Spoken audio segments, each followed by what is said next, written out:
तर नांदेडमध्ये बचाव कार्यासाठी सैन्य दलाची मदत घेतली जाते। मुखेड इथे पूरस्थिती आवाक्याच्या बाहेर गेली आहे। लेंडी धरणाच्या पाणी पातळीत वाढ झाली आहे। रावण गावात 225 नागरिक पुराच्या पाण्यात अडकले आहेत, तर 5 जण बेपत्ता झालेत आणि बाकीचे सुखरूप असल्याचीही माहिती आहे।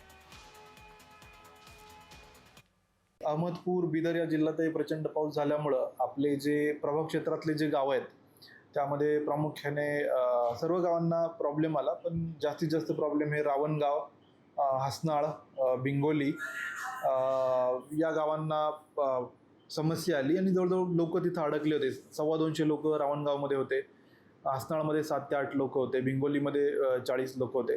तर काही जे क्रिटिकल लोकेशन्सला एकदम लोक होते त्यांना आम्ही रेस्क्यू केलंय। आमची सकाळपासून पहाटे 4:30 पासून आमची रेव्हेन्यूची टीम तिथं हजर आहे आणि SDRFच्या पथकाने पण बचाव कार्य सकाळी चालू केलंय।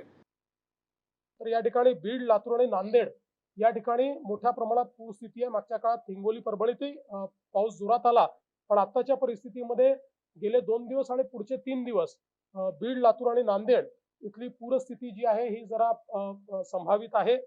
विशेषतः आपल्याला माहिती आहे की नांदेड जिल्ह्यामध्ये मुखेड च्या भागामध्ये जो मुक्रमाबाद आहे त्या ठिकाणी जवळपास 206 mm पाऊस पडला, म्हणजे ढगफुटी सदृश अशा प्रकारचा पाऊस हा त्या ठिकाणी पडलेला आहे आणि त्यामुळे जवळपास 5 लोक बेपत्ता झाले।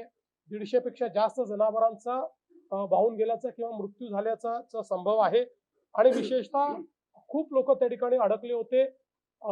NDRF ची टीम, SDRF ची टीम त्या ठिकाणी आपण नेलेली आहे आणि आता मिलिटरीची टीम देखील त्या ठिकाणी पोहोचलेली आहे।